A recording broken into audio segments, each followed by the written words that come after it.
Pacer Nation, we are one day closer to Pacers Bucks tipping off Sunday, but welcome back to another episode here of your go-to Pacers podcast. That's right, you are listening to Setting the Pace, a Pacers podcast. I'm your host, Alex Golden. I'm joined today by Michael J. Facci. Facci, how's it going, brother? One day closer, just like you said. Playoff basketball, I need it like I need air. It just feels like this is a place that you don't realize how much you miss it until it's this close, and it couldn't come any closer. We are recording this Tuesday night at 8 p.m., and the Indiana Pacers had their first playoff practice today. Had a lot of different conversations from the media, but Facci and I are here to do our official, not official Pacers Bucks breakdown, preview, whatever you want to call it. We've got 11 topics to cover in this thing. It is lengthy, it is detailed, but we're going to get you guys ready for this series. I know there's going to be a lot of content out there, a lot of people talking about the Pacers, talking about the Bucks, all the different scenarios out there. But Facci, we want to start things out talking about our Pacers and the big three and how they've done against the Bucks this season. And it's a really interesting wrinkle because Pascal Siakam did not play a game with the Pacers against the Bucks, but he did have some experience against the Bucks this year in a Toronto jersey. So curious how he's looked. Haliburton, Turner, those three guys. It's really hard to win in the playoffs without a big three. And our big three, in no order: Pascal Siakam, Tyrese Haliburton, Myles Turner. We're going to break it down for you. So we'll start with Siakam. He only got to play the Bucks twice this year while he was a member of the Raptors.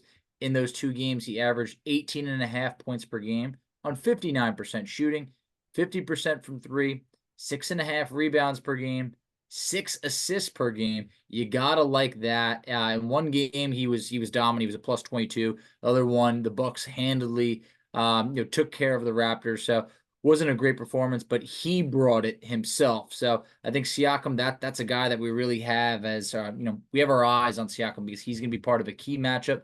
Giannis' status, we'll get to that later on. But moving next in our big three, Tyrese Haliburton. In the 5 games that he got against Milwaukee, his hometown Bucks, we'll call him, 27 points per game on 53% shooting, 45% from three. You gotta love those percentages, and of course that scoring average. But 11 assists per game, love that, vintage Haliburton, and 5.8 rebounds. So I feel like Haliburton really brought his A game against the Bucks in those 5 games. Lastly, that brings us over to Myles Turner. And I think that this is one of the most convincing stat lines, or most encouraging, I'd say. Turner in the 5 games averaged 19.4 points per game on 57% shooting, 36% from three, 7.2 rebounds, and 2 blocks per game. Turner was very effective against Milwaukee, and that makes me feel that the Pacers could have a big three.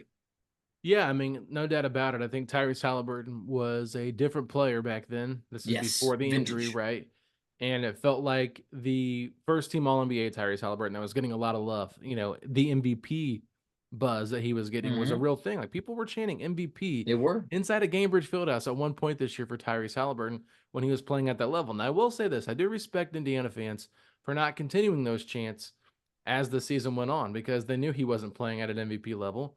But when he was in that conversation, they were giving him the love and the flowers he deserved. But Tyrese Haliburton was out of his mind against the Bucks. I think it's a really good series or a good matchup for him. I think Myles Turner took advantage of some of the Bucks' weaknesses on defense and different things they were doing. And then Pascal Siakam, those 2 games that he had, like that one, like shooting 50% from three is pretty impressive. So Yeah. I think that it was probably one of the on the scouting report. Hey, let him shoot. He's not a 3-point threat. Maybe he made him pay for it. Maybe that'll be something that the Bucks do in this playoff series. So clearly, 3 guys averaging close to 20 points or greater for all 3 of them. So pretty solid stats there from the Pacers' big three. Any thoughts other than just what I just said? I would just say, hey, look, Siakam's the guy with a little bit less of a sample size, but I think that he is the added wrinkle in this situation. Hey, how is he going to play against the Bucks? Well, he played pretty good earlier in the year, and I'm excited about that. But also knowing that this was a matchup that Turner had been able to take advantage of. I mean, you look at Turner; those numbers that I just went through, those are above his regular season averages. So you got to feel great about that, and especially Turner being as confident as he is coming off of that Hawks game, going into the playoffs. That's the Myles Turner that you want. And then for Haliburton, like we talked about the last couple of months, hasn't been vintage Haliburton. I don't know if there's any team that Haliburton played better against when you factor in 4 or more games. Absolutely, Facci. Well, let's move on to the Bucks' big three against the Pacers, and we know that Giannis Antetokounmpo did have his way with Indiana this year. He averaged Yes, he did. 42.2 points per game, 13 rebounds, 5.4 assists in 5 games. And I went ahead and did a game by game breakdown just to kind of break it down a little bit. So I'll go through those quickly. In game one, 54 points, 12 rebounds, 3 assists, 8 turnovers on 76% shooting, 16 of 18 from the free throw line, 36 minutes played. In game two, 37 points. This was the in-season tournament game in Las Vegas, by the way. 37 points, 10 rebounds, 2 assists, 2 blocks, 1 turnover, 68.4% shooting, 11 of 13 from the free throw line, played 41 minutes. Real In quick, game, I know yeah, you mentioned 1 turnover, and man, was it a costly one.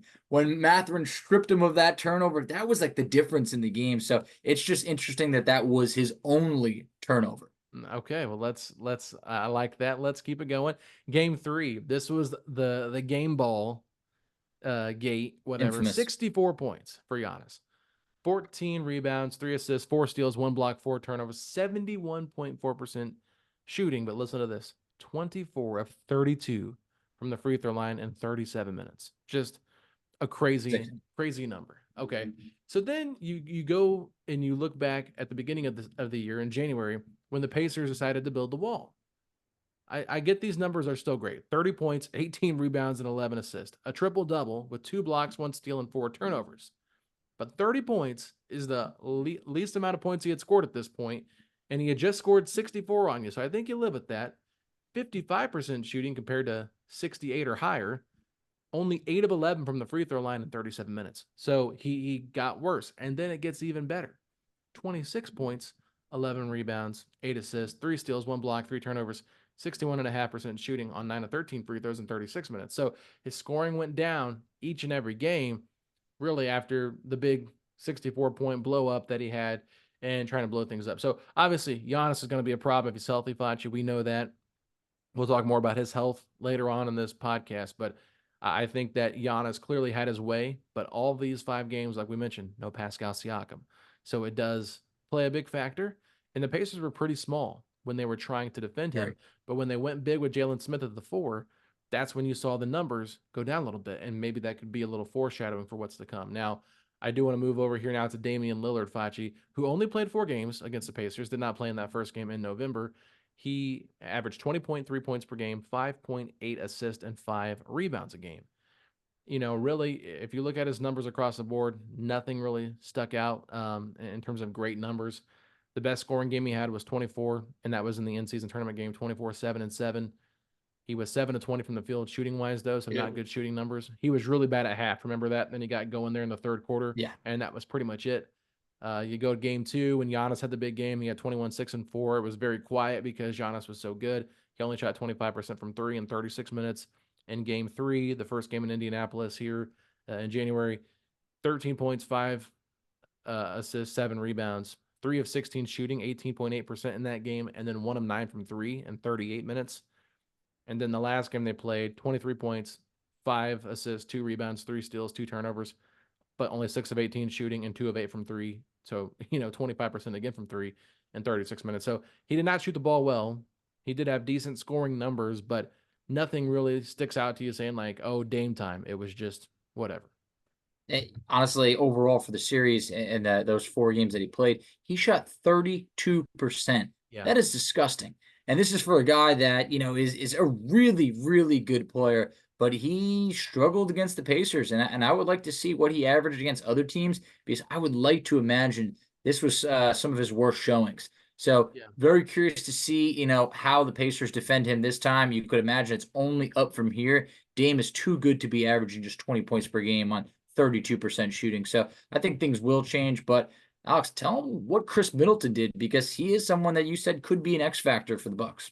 Yeah, he could be an X factor, and he only played 20 minutes in the first game where he had 19 points, 2 rebounds, 4 assists. He was 7 of 13 from the field, so pretty good shooting there, 53.8% from the field. In game two, Facci, that he played in all 5 games, by the way, 20 points, 7 rebounds, 4 assists, 2 steals, and 4 turnovers, 7 of 13 shooting, 4 or 5 from 3 in 30 minutes.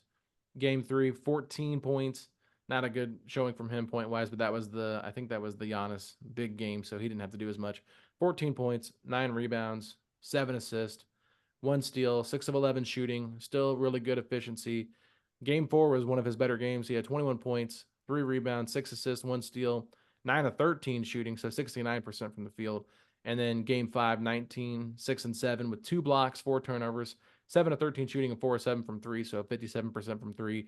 For the series, 18.6 points, 5.4 rebounds, 5.6 assists.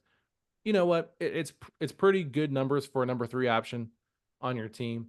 And I thought he shot the ball efficient, and I think they're going to probably go to him a little bit more than they had. I should have looked up his numbers for the season to kind of compare them, but it felt like that was very Khris Middleton-esque.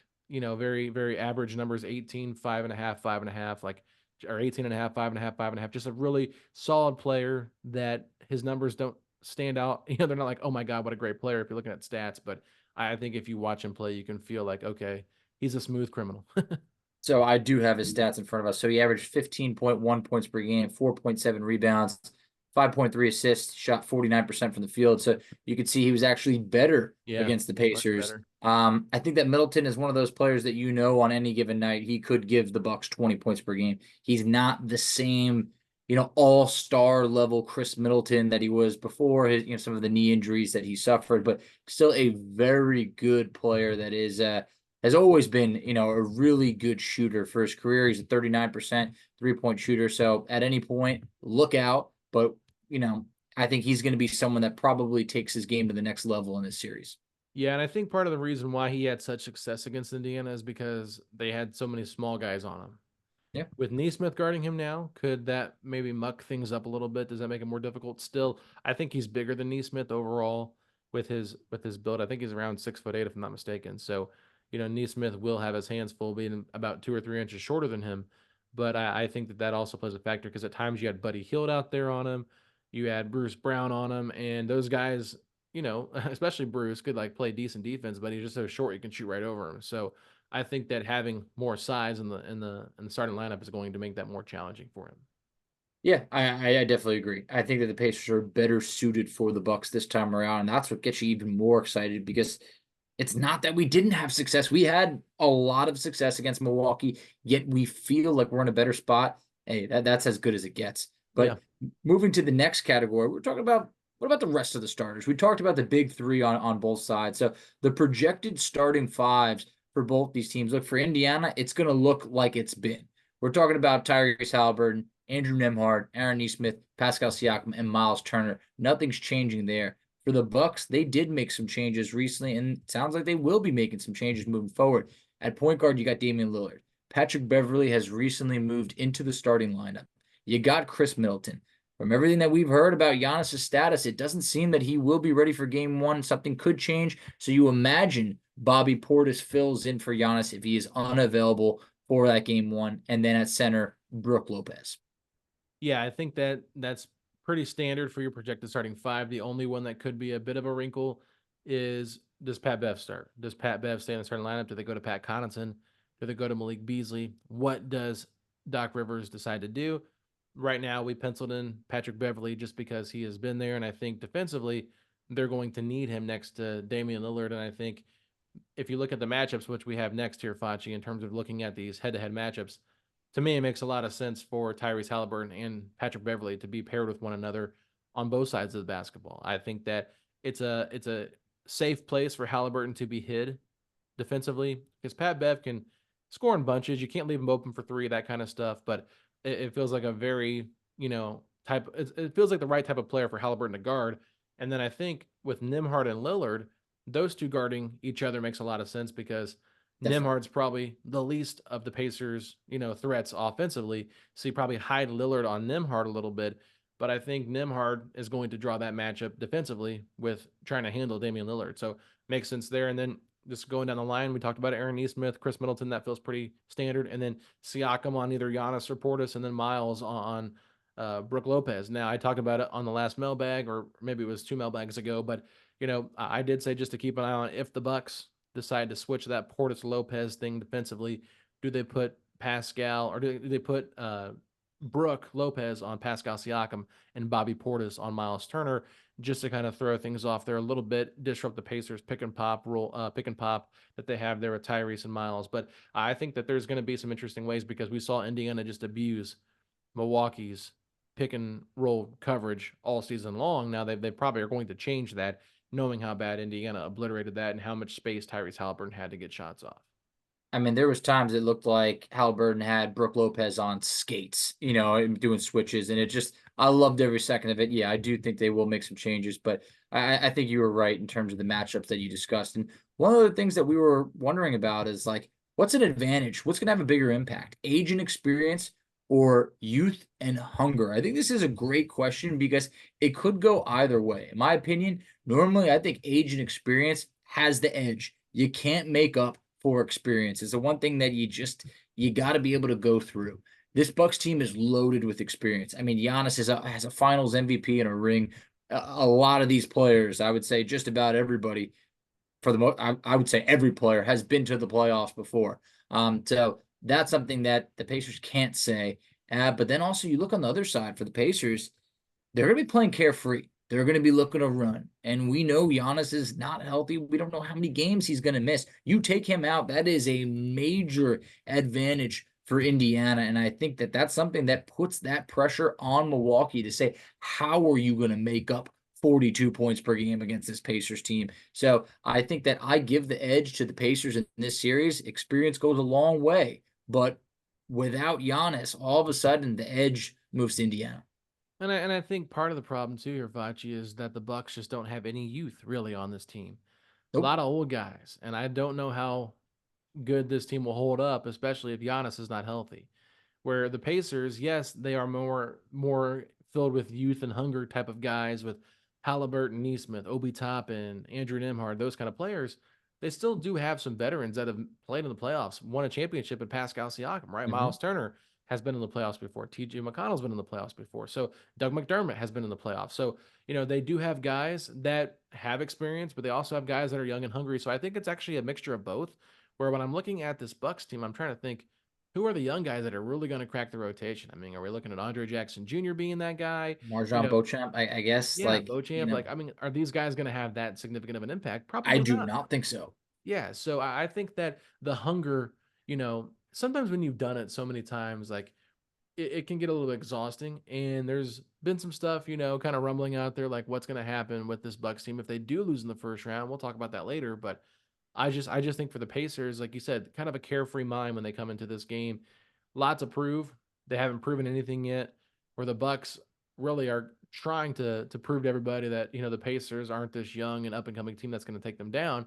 It's more so they're the team that they're there to win a championship. So it is a totally different dynamic when you're looking at both squads and what their goals are and what is considered a good season versus not a good season. So I just think that it does feel like the youth and the hunger of the Pacers is going to be enough to get over the age and experience, especially if Giannis isn't fully himself. And I know we have to keep throwing that out there, but when you're talking about a top 3 player, top 5 player in the league, potentially missing time and not being himself fully, it does play a huge factor into how this series plays out. It really does. And look, and there could be so many different scenarios. I mean, if it's 1-1 and Giannis missed both those games and he comes back, all of a sudden, look, Milwaukee, I think, has an edge, but we'll have to see what happens. We got to play that out one day at a time. But for the next category that we're thinking, Alex, you want to lead us in on this one? Well, I think you did the research on the benches, right? All So right. I will let you get us started here on this one. And I think this was a great section because we know the bench was the Pacers' strength this year. They had the best bench unit in the NBA, led the NBA in scoring. I believe it was like 45.6 points or right around there. So great to see. But here's how it worked in those 5 games. So in game 1, the Pacers scored 32 points off the bench. The bench shot 41%, 35% from 3. Look, that's not great. They had 8 rebounds, 4 assists. Buddy Hield led them with 11 points. We know Buddy won't be out there for the Pacers. Andrew Nembhard had 10. So not the best performance for the bench below their average. For the Bucks, they had 29 points off the bench. They shot 53%, 3 of 8 from 3, 18 boards, 9 assists. Bobby Portis had 11 points and 8 boards. So Bobby Portis really their best bench player on a nightly basis, especially against the Pacers. So Pacers still outscored them off the bench. Hey, it was a win. Yeah, Game and two. that's the game like McConnell did not play in, by the way. Exactly. Yes. So McConnell did not suit up in that game. That's when he was really in and out of the rotation. But game two, this is where the Pacers not only picked up a win, but the bench shined. They had 43 points. They did it on 49% shooting, just 1 of 6 from 3, but it's all right. 14 boards, 8 assists. Isaiah Jackson led the Pacers bench scoring with 11 points and 6 boards. It was a balanced bench effort for the Bucks. Just 13 points, 13 boards, 3 assists. Honestly, nobody shined. So Pacers bench outscored the Bucks by 30 points in that game 2 win. Now, moving over to game 3. This is where Giannis went off for 64 points. The Pacers had 61 points off the bench, a ton. They did it on 45% shooting, just 30% from 3, 13 boards, 11 assists. 11 turnovers off the bench. It was rough. Completely negates all the assists they had. But Mathurin led the bench with 14 points. Aaron Nesmith, when he was coming off the bench, had 12. For the Bucks in that game 3, they had 28 points on 52% shooting, 7 boards, 8 assists. Bobby Portis led them with 19 points. You could remember he had that crowd rocking. Bobby Portis was a big part of why the Bucks won that game 3. Now moving over to game 4. Another time where the Pacers bench shined. You ready for this one? 70 points off the bench for Indiana. They did it on 50% shooting, and that factored in Buddy being 0 for 6 from the field. So it showed just how dominant the Pacers bench was. They just 2 of 13 from 3. A little gross, but 32 rebounds off the bench. Yep. 12 assists. Mathurin, vintage. This was like textbook great Mathurin. 25 points, 13 boards. Isaiah Jackson was a plus 29 in the game. He had 18 points, 9 boards. TJ McConnell was a plus 31 in the game. He had 16 points and 9 assists. And Obi Toppin had 11 points. He was a plus 35. The bench unit was a major difference in this game. The Bucks bench unit, 16 points on just 31% shooting, 9 boards, 4 assists. Bobby Portis led them again with 8 points and 5 rebounds. Takes us into our last game. Another Pacers win. 59 points from the bench on 48% shooting, 6 of 14 from 3, 19 rebounds, 13 assists. Mathurin had 16 points to lead the bench unit. Obi had 15, Buddy had 10, Isaiah Jackson had 9, and for the Bucks, just 38 points off the bench, which I guess, that's good. Just it fails in comparison to the Pacers outscoring them by 21. They had 15 boards, 8 assists. Marjon Beauchamp had 12 points in that game. So basically the kind of theme is that the Pacers bench was huge in this series. Benedict Mathurin was one of the best bench players for the Pacers that they will not have. And Buddy Hield was one of the better Pacer bench players that they will not have as well. Yeah, totally different dynamic. And I think one thing to bring up too that's really important is for a majority of these games, either Jalen Smith was not healthy or he was a starter.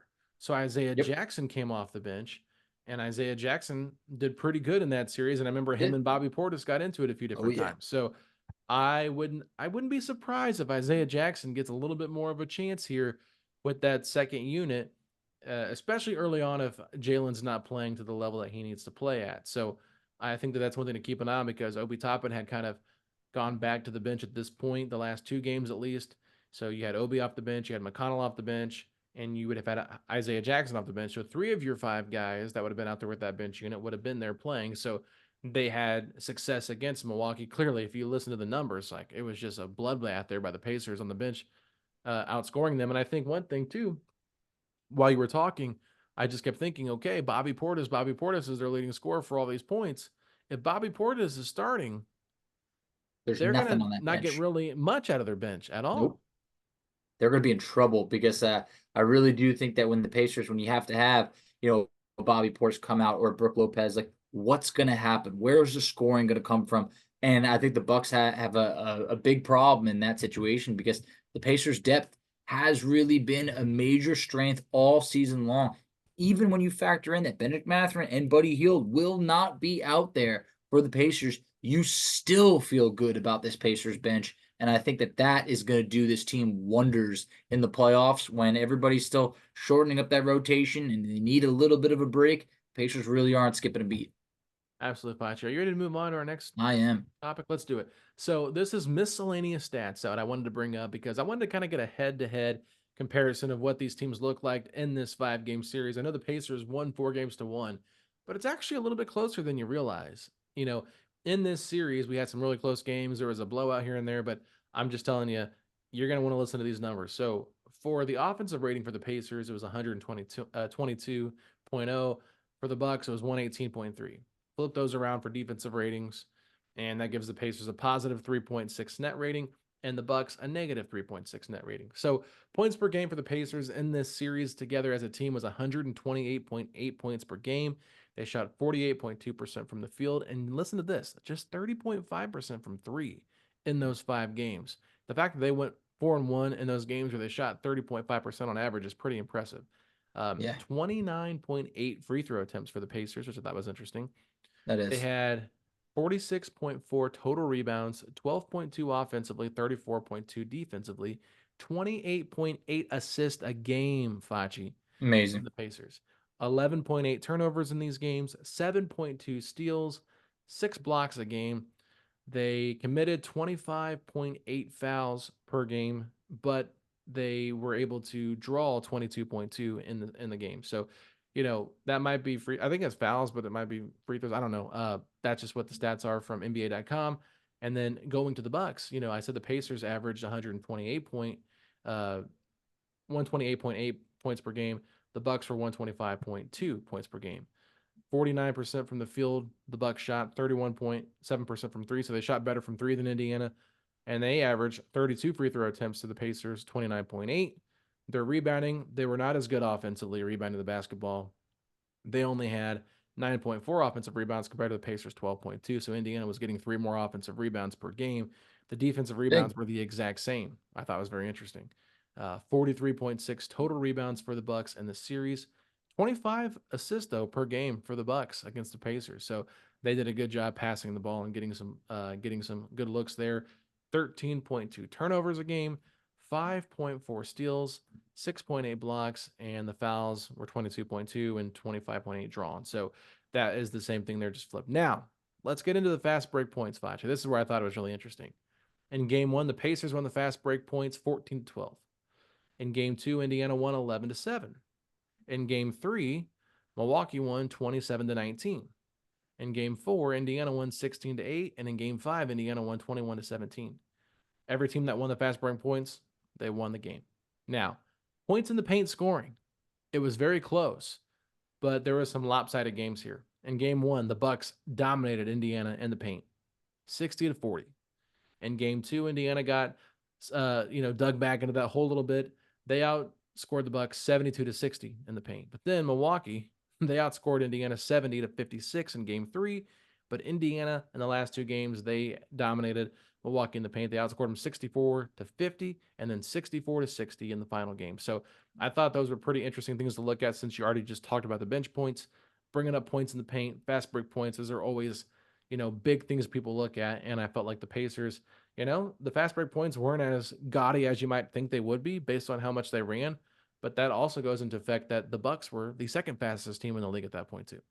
Yeah, I think people look at the Pacers style and they forget that the Bucks was an explosive offense, especially in the beginning of the year. I think it is interesting when you mention it, how Game 3 fast break points when the Bucks won that category. Hey, they won that game. They outscored the Pacers, by 8 points from a fast break standpoint. That's a difference in the game. But also, obviously, Giannis just dominated in the paint, going to the free throw line in that game. I mean, he was a menace that the Pacers had no answer for. So I think these were some really good stats. I'm very interested to see how the Bucks are going to be able to make up some of these big numbers, without their franchise player. But we'll see what happens with that. But I thought another thing that you touched on next was really interesting, and that's life with Doc Rivers and this Bucks team.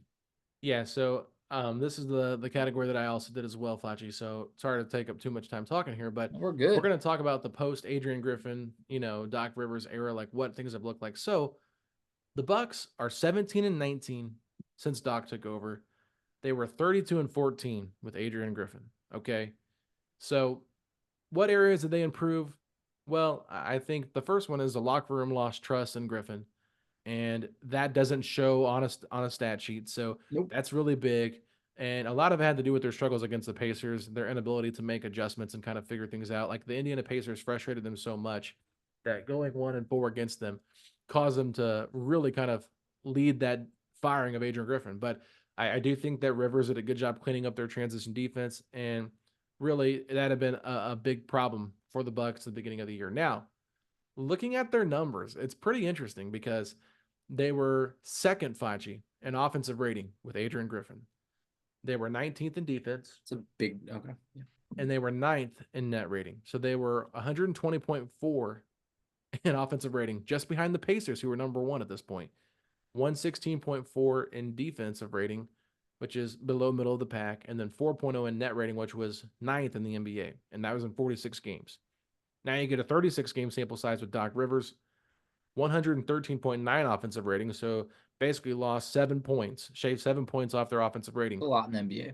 That drops to 19th in the NBA. So they go from second, the first 46 games, to 19th, the last 36.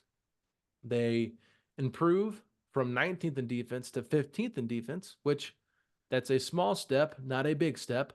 And then in net rating, they drop all the way down to 17th, 0.6 in net rating with Doc Rivers. So they definitely took a step back. So, the Bucks were third in pace, Facci, under Adrian Griffin. Now, with Doc Rivers, they're 16th in pace.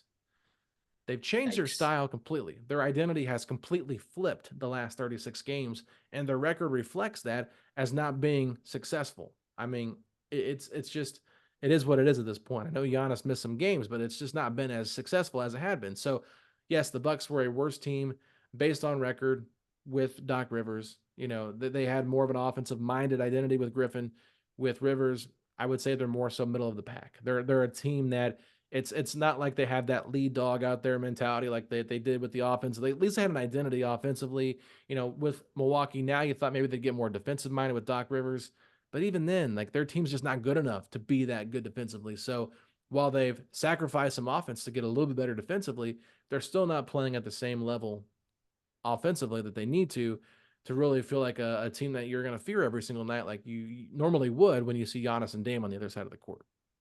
Fear of the deer is no more because we don't. I think that when you said middle of the pack, that describes him. I mean, we were talking about being like 19th in certain categories and 16th and 17th. That's below average by most standards. In the NBA, look, that's not going to cut it. What is their identity?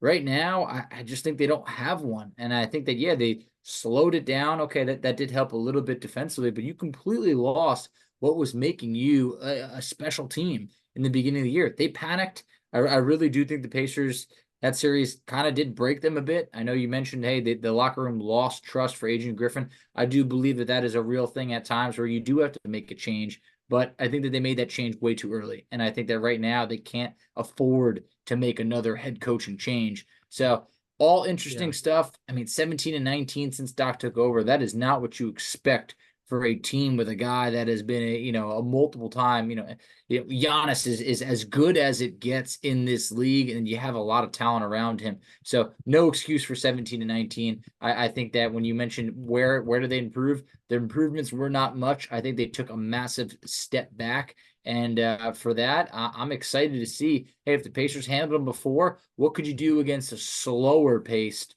Bucks team? I think that's only going to help the Pacers defensively. I totally agree. I think it's going to be an interesting dynamic. We wonder like what the team thinks about them. Obviously, stats are stats, but have they grown that much since Doc's been there?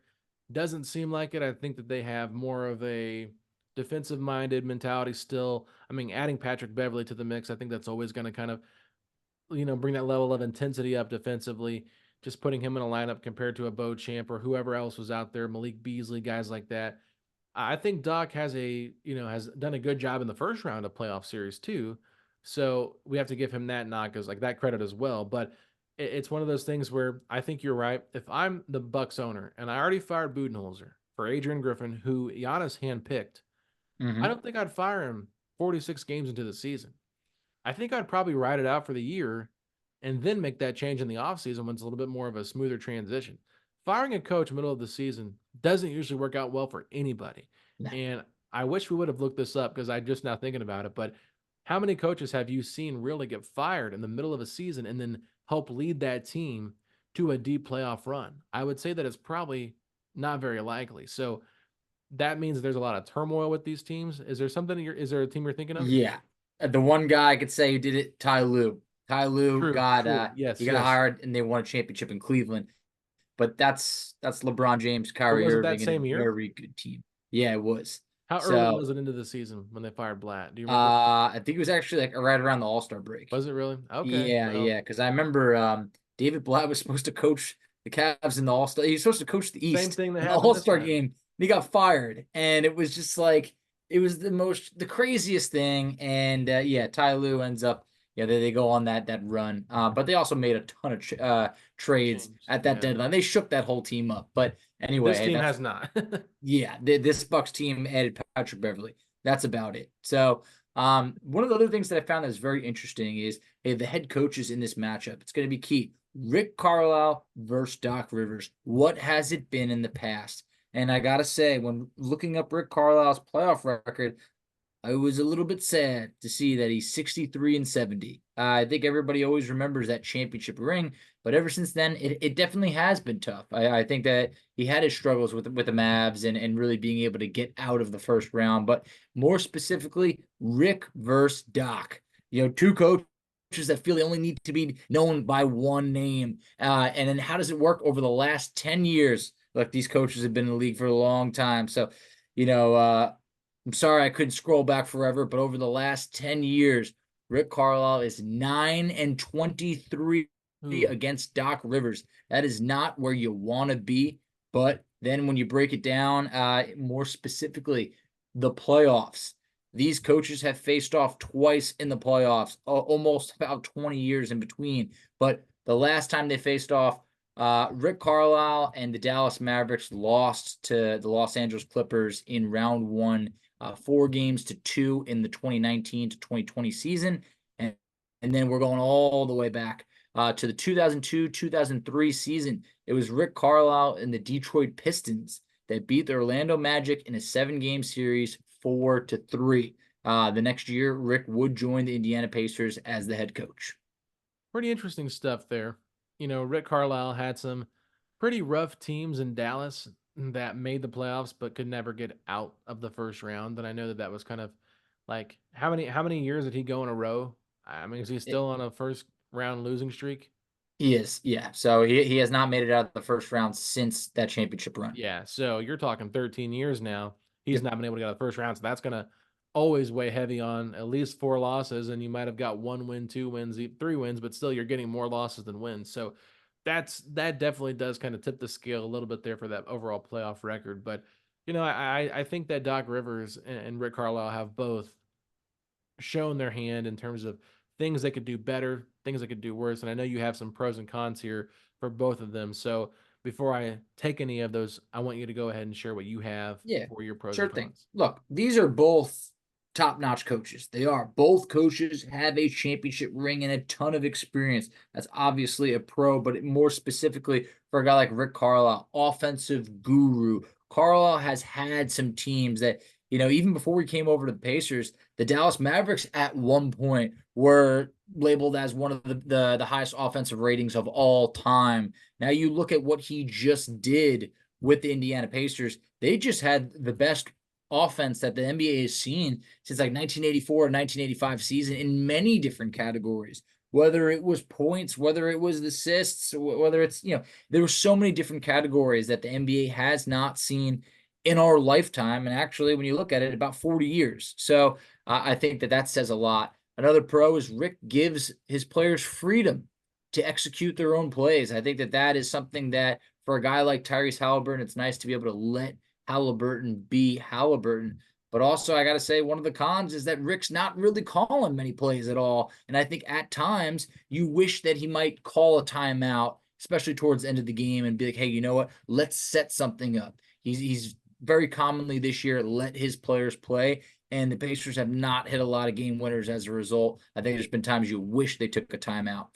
For Doc Rivers as a pro, he has a history of being a good defensive-minded coach. I mean, when you think of, he made some changes with his Bucks, obviously the Celtics for a while. You could say that, hey, maybe it was some of the players on the team, but some of those Celtics teams were really good defensively, and he's been able to, have teams that have those championship expectations. But one of the cons is his struggles to make those in-game adjustments. That has always been the knock on Doc Rivers, and also constantly having teams that blow leads and go out in the playoffs before they're ready. He has blown numerous 3-1 leads as a coach, which is very uncommon. Yeah, I will say from like what I remember of watching both of these two coaches, not up close, but just from a distance here being a Pacers person, when Rick was with Dallas, it always felt like his teams were underachieving teams, or excuse me, overachieving teams that underachieved in the playoffs, but they would get to the playoffs and they wouldn't be able to get over the hump. And there were some times where you had some good Dallas teams that had Dirk and things like that, but there were some teams that were stumbling their way into the 7, 8 seeds, and they would get beat in the first round by a much more superior team. So I understand that. I would say with Doc Rivers, it feels like more than not, he is the favorite going into the series and does not Yes. win. So that to me is where he is just not really lived up to expectations in terms of what he's wanted. People respect him. I think that he has a great relationship with most of the guys in his locker room, but I think it more so recently, it feels like this new era of players that welcome wears out a little bit quicker than normal. And that's why you kind of see the quick trigger on like where he's going and where he's staying and things like that. Like he's a hot commodity once he's on the market, but then once you get him there, most people are like, why do we do this? What was the point of this? So I think that they're both really respected coaches. I'm not going to sit here and say that either of them are bad coaches. I think they've No. definitely proven that they can win in this league by both winning titles in 2008 and in 2011. But, Rick Carlisle to me is a better teacher. He is more offensive minded, like you said. The way that he designs plays, it's just like, Doc Rivers is a really good offensive player too when he played in the league. Like he put up some points, like he knows what it takes to score and stuff like that. Like he's not dumb. And I love the story he's talked about how he came in and completely changed his entire offense with one of his teams. I think it was in Boston because he just hated the way that it was looking in training camp. And they're like, we can't do that. It's way too late into the training camp. He's like, we have to. We don't have a choice. Like, if we don't, things are going to get really messed up. It might have been when he was with Orlando, but I think that we're not used to seeing Doc make a lot of adjustments, and that is always the one he talks about. And that was probably 15, 20 years ago, his best adjustment. And I think he's still holding on to that adjustment, Facci, and still not making any more as the series go on. I mean, we saw Philadelphia take Boston, down to the wire last year in the playoffs, and had things gone a little bit differently here and there, maybe the Sixers could have upset Boston, but it's just one of those things where Doc Rivers in the second round has never been really able to get out of it. So I think that both coaches both have their flaws. I know Pacer fans are very upset with with Rick Carlisle on a night-to-night basis with some of the decisions he makes, but I think if you were to sit there and watch Doc Rivers coach your Pacers team or Rick Carlisle coach your Pacers team, you would probably want Rick Carlisle to be your coach. No doubt about it. I think that when you look at someone who could actually develop young talent, it's Rick Carlisle. Like, I know that some of the knock on Carlisle, hey, he doesn't play rookies and stuff like that. Look, he's rebuilt this Pacers team in 2 years. Doc Rivers doesn't do any type of rebuilds. He takes established teams that are trying to win it all, and he still falls short. So Yeah. I think that give me Rick Carlisle in this series. I think that we've seen the best of Doc Rivers before, but the best of Doc Rivers has come with 3 Hall of Famers on a roster. That's kind of hard to come by. So you look at this Bucks team. Yes, Giannis is a Hall of Famer. Damian Lillard, I'm sure, will be there one day. But I just think that right now he's got some pressure on him, and he's got to come through. And I just don't know if he will. All right, Facci, let's move on to our next point here, and we are going to be talking about X factors. Do you want to go first? Or you want me to go first? I'll go first. So in terms of my X factor for Indiana, I said it the other night. I'm just going to stick with it. I'm going with Aaron Nesmith. Look, I think you can go in a few different directions, and I think that's a great part of this Pacers team. But in my opinion, when we already talked about the big three, it's like, who could be that fourth guy? That's really where you have that question. And I think that what Aaron Nesmith's going to give you defensively, but if he can give you what you saw offensively in the beginning of the year, give you multiple games where he's scoring 15 or more, it makes the Pacers that much more of a dangerous team. So, that's my X factor for Indiana. Before, you go, I'll just give you my X factor from the Bucks. I think it's Bobby Portis. Look, we've talked about before. He can get that crowd going. The crowd loves him. He's just a chippy player that, I already discussed was one of their, he was their best bench player that now could be a starter. I think that if Bobby Portis really has it going, that makes the Bucks that gives him an advantage. Obviously, if Giannis is out there and Bobby has it going, that's a problem for Indiana. But this is someone that, hey, he's coming off Team USA. He played with Tyrese Haliburton. I'm sure he's going to be someone that has a couple tricks up his sleeve. So I'm going Nesmith as the X factor for the Pacers, Bobby Portis for the Bucks. Okay, so I'm going to stick with the Pacers here because I did mention Andrew Nimhard on the Mailbag podcast, said he was my X factor, and I explained why, because I just feel like defensively, him slowing down Dame could be huge for the Pacers and what they want to do offensively and what they're trying to do defensively too, because if they can shut down Dame or just slow him down a little bit, it's only going to make it more and more difficult for the Bucks to score. To me, they don't have a ton of scoring options. They do have guys that can put the ball in the basket, with Middleton, Portis, and Lopez outside of Giannis, obviously. But I just feel like so much is going to run through Dame, and if Nimhard can make life hell for him, that's going to be somebody that we really need to keep an eye on. And I know both of you, both you and I like Obi Toppin, and we both like Aaron Nesmith. You obviously said he was your X factor, but if I'm throwing out there like a second X factor kind of guy, I think it's going to be Myles Turner. I really do believe that Myles Turner needs to prove that he can be the number 3 in the big 3.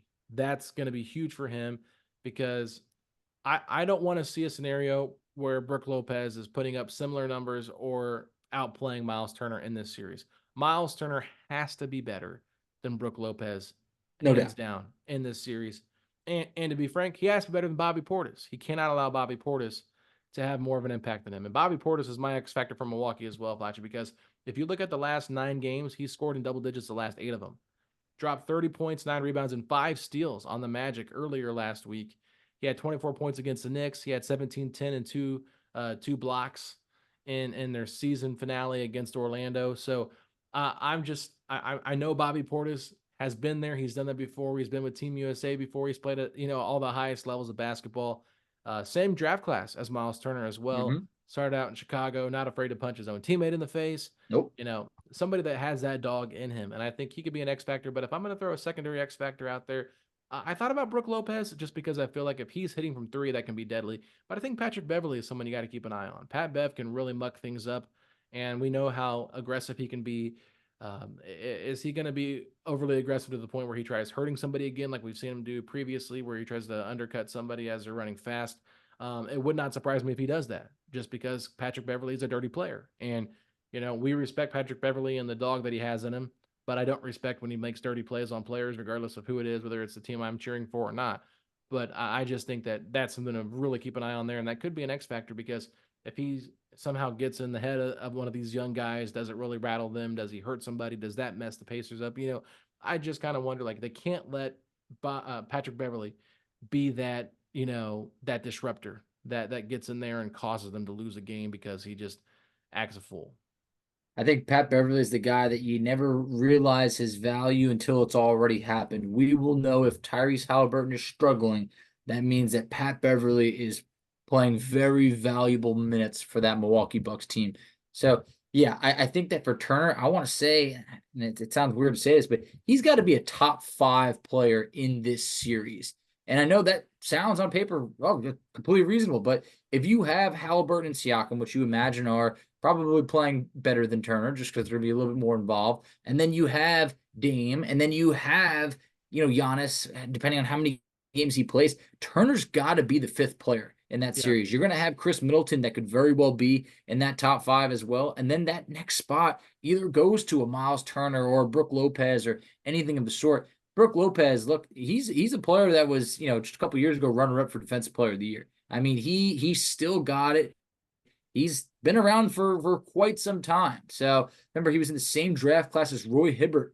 So think about that. Hibbert's been done for a while. Brook Lopez still going strong. He's transformed his whole game, becoming more of a 3-point shooter, becoming a better defensive center. So still a good player, but yet Turner has to be better than Brook Lopez and Bobby Portis in this playoff series in order for Indiana to be able to advance. Absolutely, Facci. Well, let's move on to the next section. We only have a couple more left, people, so hold on tight with us. I know it's been a lengthy episode, but we're trying to get you as covered as we can for this postseason matchup. But we're talking injuries here, Facci, and obviously we've been talking a lot about Giannis. So go ahead and give us the latest on Giannis, and then what's going on with the Pacers. I mean, look, we foreshadowed like no other. I mean, there was no, I guess there was suspense, but everybody knew it. Look, the big key to this series, the big news that broke today is that Giannis is not expected to be ready for the start of this series. Does that mean one game? Does it mean 2 games? It could mean anything. But what it does sound like is Giannis will miss some time. A calf injury is a very tricky thing. You guys got to remember, Kevin Durant had a calf injury before he blew out his Achilles in the NBA Finals. Nobody expected that to happen. Now, when you look back at history, you start to say, hey, you know what? I don't know. That sounds like it was directly correlated. I'm sure the Bucks need to play it safe. This is their star player. You don't want him to miss all of next year or anything of the sort. But we won't know how many games, but it definitely looks like Giannis expected to miss some time. For the Indiana Pacers, yes, Benedict Mathurin is, of course, out. There is nothing that's changed with that. But other than that, you have a healthy bill. You have a great bill of health for this team. And I think that Obi Toppin is a player that is a little bit banged up, but he played against Atlanta. You give him a week off, he's going to be out there. He was our Iron Man this year. Tyrese Haliburton, you're able to get that extra rest for. This Pacers team is going into this series healthy at the right time. And for me, that makes them dangerous, having the Bucks backpedaling at this moment. Yeah, the Pacers having their team in full, without Mathurin, fully healthy. They've played well without Mathurin. They've figured things out. Losing Mathurin's big, but it's not even comparable to the Bucks losing Giannis. So, it's one of those things where I do like how the Pacers are approaching this. Rick Carlisle has said multiple times today that they're approaching it like he is going to play in game one, and they have to be ready for everything. And I think you have to do that because at this point it is Tuesday, right? So anything could happen between Tuesday and Sunday. Could Giannis magically get healed? You just never know. It's one of those things where teams have to report stuff, like they have to put their injury report out there. It is required by the league to do so. But if he is questionable, it wouldn't shock me if they say on Saturday, okay, Giannis is now questionable for game one. So the Pacers cannot pretend like, oh, Giannis is going to be out for game one until he is officially ruled out. They have to make sure that they have everything covered. And while it seems likely he will miss, it wouldn't shock me if it was more gamesmanship trying to make the Pacers think, well, Giannis won't play in this game. And then all of a sudden he does. And if he plays really well, it could, ruffle the feathers a little bit of the Pacers and just kind of rattle them a little bit and get them a little bit off kilter. So you just never want to buy into that stuff, especially with it being reported so early. But it is important to monitor because of how significant of a player Giannis is. And one thing I want to touch on is that completely different injury, but Giannis had that hyperextended knee when the Bucks won the NBA Finals against the Suns. And I remember it looked like he was going to miss time, and he still powered through that, and he was incredible in that series. Giannis is tough. At this point, by the time of game one, he'll have had close to 2 weeks off of rest. That's got to be worth something for a really for the guy that you call the Greek freak. I mean, he is he's in some top, tip-top shape. So anything's possible for Giannis. I do think that there is a part that it could be mind games, but it's also something that the Bucks need to be careful with. So we won't know until tip-off, basically, of, hey, I don't think they're going to rule him out on a Thursday or a Friday or anything like that. They're going to ride this out and see. So that's all we can do is just wait and see.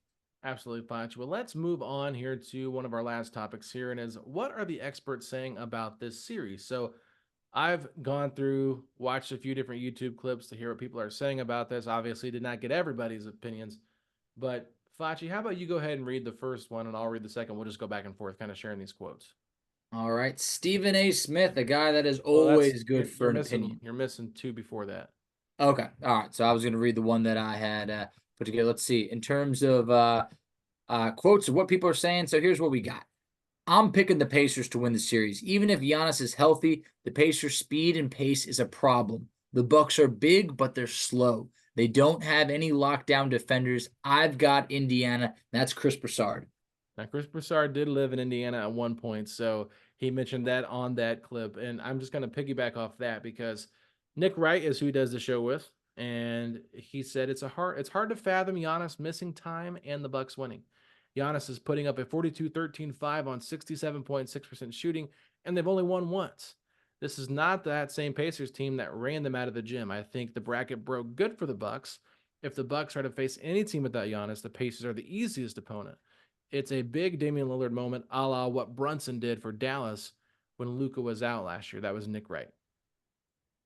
And you never know once it goes when you're a co-host. Sometimes someone always likes to play one side, plays the other. But at the same point, look, I think the Bucks got some trouble, but everybody is entitled to their own opinion, no doubt about it. The next quote comes from Stephen A. Smith, like I foreshadowed.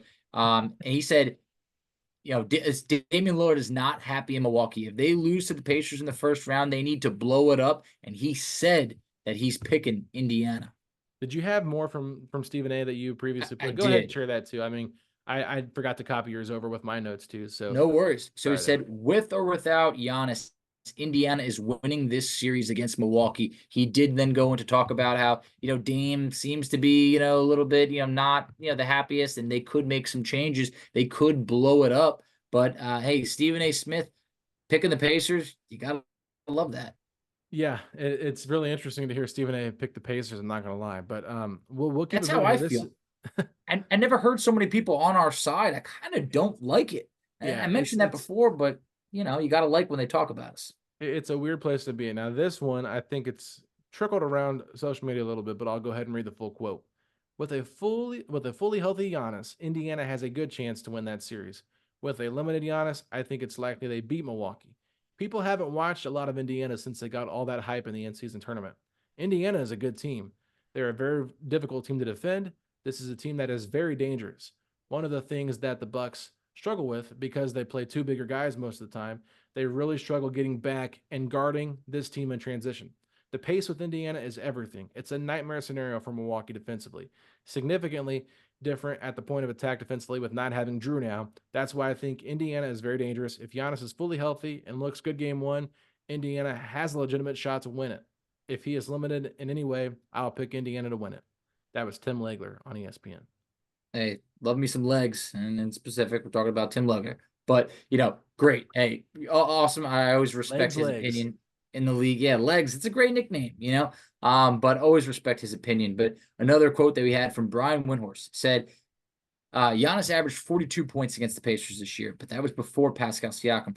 The Bucks have not defended well all year. Even with Doc Rivers, they haven't improved that much, and their offense has fallen off tremendously. Yeah, he was non-committal in this segment. It was just kind of piggybacking off that, saying Giannis, was unbelievable, but they didn't have Pascal, so it was giving them the benefit of the doubt. So now we're gonna shake it up here with everybody's favorite former big man in the league. Played for Doc Rivers as well. We'll get to that in a second. But everybody keeps anointing the Pacers like they're the Denver Nuggets. They're the 6th seed in the East. When I look at the Milwaukee Bucks, they have Damian Lillard, who could be the best player in that series. They have money-making Middleton and some key pieces. When I look at the Bucks, I have them winning the series, even if Giannis can't play. Kendrick Perkins.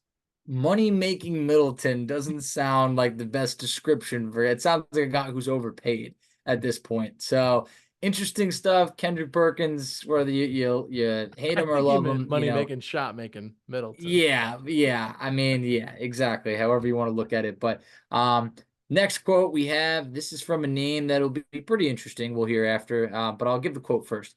They absolutely need Giannis to win. They struggled beating the Pacers with Giannis. I'm not saying the Bucks can't steal a win without Giannis, but if you're asking me, can the Milwaukee Bucks beat the Indiana Pacers 4 out of 7 games without Giannis? Absolutely not. They struggled with their identity all season long. The Pacers might not be a championship level team, but they are a playoff team that can beat the Bucks, especially without Giannis. They need Giannis, and that's Austin Rivers, Doc Rivers' son. Yeah, I was kind of interested to see that because we've seen Austin defend his dad quite a bit this year Mm-hmm. on different platforms. But the fact that he was pretty much just calling it like it is, hey, you know what, Dad? Sorry, I'm just going to be honest. And I appreciate that. I respect that actually a lot more coming from Austin Rivers, someone that probably has more intel on what's going on with Milwaukee than a lot of other people probably do. I mean, there's other guys that probably do, but in this segment here on NBA Today, Adrian Wojnarowski actually jumped in and actually shared some basketball thoughts, and he said, "This is a bad matchup for the Bucks. That's the problem with the Pacers. They play fast, especially for Dame in a playoff series. Playing slow and in the half court is what he wants to do, to play as fast as the Pacers have played all season. It has been a major matchup problem for the Bucks. It's going to be a major issue for them if Giannis can't play."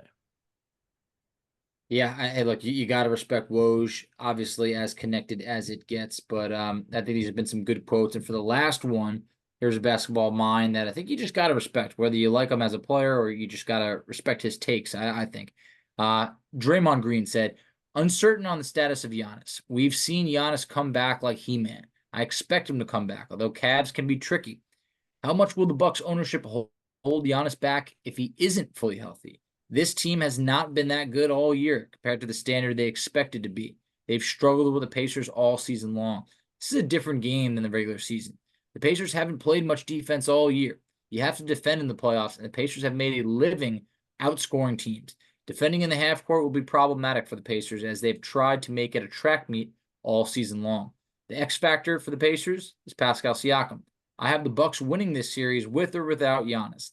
If the Pacers want to win this series, Pascal Siakam will have to be the number one option. Pat Bev is going to make things hard for Tyrese, but I don't think he will score it at the level that he needs to be the number one, which is why the Pacers will have to be the guy, which is why Pascal will have to be the guy if they want to win." Yeah, I thought that was an interesting quote from Draymond. The fact that he said that he thinks the Bucks will win with or without Giannis. It was Draymond Green and Kendrick Perkins were the only two people to say that. With or without Giannis, they'll be the Pacers in a 7-game series. I don't think I agree with that. I don't, as it comes to Kendrick Perkins, I'm always like, he's the kind of guy that I'm like, I don't think he watches the Pacers or like roots for anyone in specific on them. Draymond, I know that he knows basketball. I think that he probably just looks at the Bucks as being more of a championship level team. But to say beat them with or without Giannis, to me, feels like a bit of a far-fetched comment for when you're talking about a team that beat them 4 out of 5 times with Giannis. I'm sorry, but we've talked about how are you going to make up for 42 points per game? Nobody on the Bucks is going to attempt 32 free throws in a game other than Giannis. So I don't know how they're going to make up that production. Yeah, and I will just say this. I mean, with Draymond Green, some of the comments that he made, I don't necessarily agree with because he talks about how they just run and run and run and run. Well, yes, that's been part of their MO, but that's not just who they are. They've gotten so much better defensively.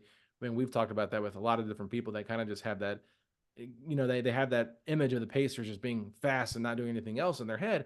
It's not the case. And for him to say that Tyrese Haliburton is going to have to be the number 2 guy and Pascal's going to be the number 1 offensively, well, if you look over the last 20 plus games since the All-Star break, Pascal Siakam was outscoring Tyrese Haliburton on an average basis by like 3 points. So it's already kind of shifted that way anyway. So I think Draymond, and this guy's playing basketball every single night. They're fighting for their lives, trying to make it to the play-in. Like, he's not paying close attention to the statistics and up close on what the Pacers are doing every night.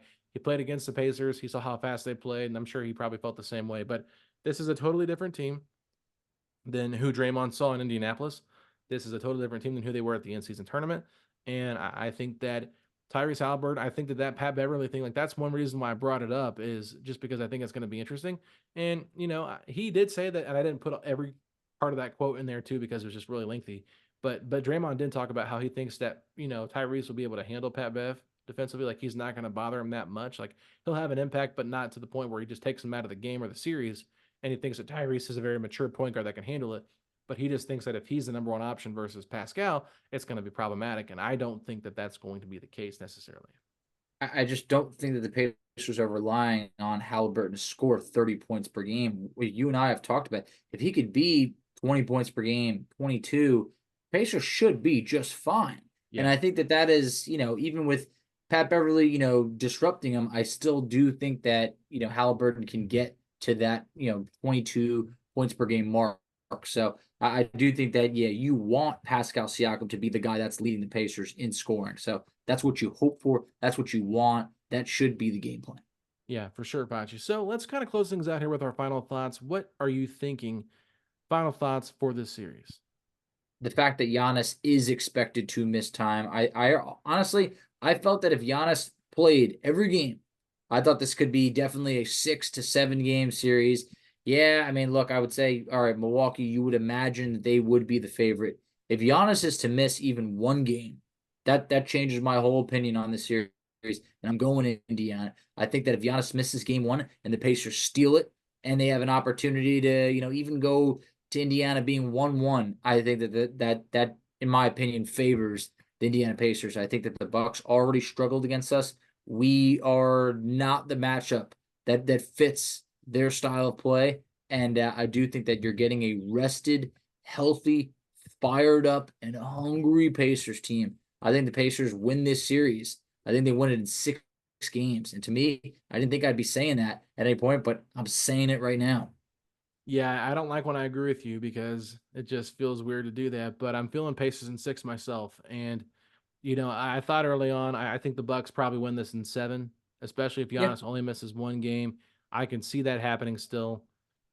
But I do think that if Indiana can get one game, it's going to change everything. The confidence will come back. And this is a Bucks team that got swept last year in the first round.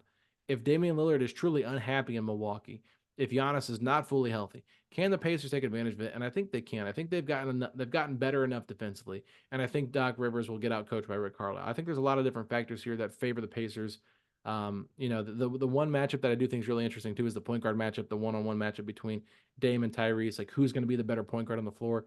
But I think if Giannis is at least out for if he's out for more than one game, like, wow, this could be a 5 game series if the Bucks aren't careful. Because I just can't see Milwaukee talent wise enough doing that. And the Pacers have to hit their outside shots, and that is one thing that they were able to do against Milwaukee and still win, was not hit their outside shots, because they shot 30% against the Bucks in this 5 game series. And so I'm just kind of curious how everything's going to play out. I'm trying not to be a homer, and I really don't feel like I am. I think that if Giannis is healthy, I would pick the Bucks in this series, probably in 6, if Giannis is healthy from day one. But because of the calf strain and because of just the way this Bucks team has kind of played under 500 basketball the last 36 games of the season, they're not in a great spot. They do have a lot of people counting them out already. So I think that's the one negative thing that I have in terms of picking the Pacers, is just so many people are picking Indiana to win. But, I think when push comes to shove, you'll probably see more of the ESPN predictions, say Bucks and 7, that kind of thing, just because I think they're going to give Giannis a time to come back and take care of the Pacers. But, I think this is going to be a fun series. I think a lot of it's going to be predicated on how can the Pacers bench outplay Milwaukee's bench and just dominate once again. But how deep does Rick go into his bench rotation as well? Does he make it a little bit shorter and just trust the guys that he can? And what do they do there? So a lot of different things at play here, but I'm picking Pacers in 6. Hey, I love it. I want to hear the predictions of everybody that's listening to this. Send them out after this when this episode's tweeted out. Let us know your thoughts, your predictions, what you see it in. It's just crazy that we've gotten to a time where the fun thing to do is to pick the Pacers to beat the Bucks. You didn't think we'd see this to this day, but just so soon. But this is also when we're right on the cusp of being able to gain that national respect. I can tell you right now, if the Pacers can beat the Bucks and get out of the first round, we're going to get more nationally televised games next year. There's going to be more eyes on the Pacers. There's going to be 100 reasons why Pascal Siakam should want to re-sign with Indiana and be able to build on this. You're going to want to see the front office say, we're closer than we thought. Let's keep going. There's so much that's on the line for this Pacers team in this series. I can't wait for playoff basketball. I'm so glad that we're back in it. We are almost there, ladies and gentlemen. We'll be back with one more episode tomorrow. Facci will not be here for that one because he's going to be enjoying this pre-playoff celebration in Mexico. But Yep. I will have a guest on and maybe try to get more of a national perspective and not just a Pacer-centric perspective. But I think you guys are going to enjoy that conversation. But Facci, go ahead and tell everybody where they can find us at on social media. Absolutely. So you can find us on Twitter at PacersPod, STP. You can find Alex on Twitter at AlexGoldenNBA. I can be found on Twitter at _FACCI. You can find us on Instagram at PacersPod, STP. You can find us on Facebook at Setting the Pace. You can find us on TikTok at Setting the Pace. And Alex, tell them where they can check us out on YouTube. Ladies and gentlemen, go to youtube.com/Setting the Pace, a Pacers podcast, where you can find all of our video content. Please subscribe to the channel. Let us know what you guys think in the comment section below, especially on this podcast and the Mailbag podcast. Go back, watch those, answer those questions in the comments, because we want to hear from you guys as well with these questions. And I put the questions in the description too. So if you're unfamiliar or unsure what they actually were asked, you can go there and find it and respond to that. But don't forget, find all of our merchandise in the link in the description below on YouTube or on Spotify, Apple, wherever you get your podcast, because there's going to be a link there for you guys to click. And we have playoff shirts on the way, ladies and gentlemen. So make sure you go check those out. I would assume at this point, when you're listening to this on Thursday, they will be up. So if you want a Smear the Deer or Beat the Bucks playoff shirt that we have created, check that out. Buy it, support setting the pace. It would mean a lot to us. But Facci, if you're excited for a trip to Mexico before the Pacers get their first win on Sunday in the postseason with Tyrese Haliburton, then hit me with those 3 words. Let's go, Pacers.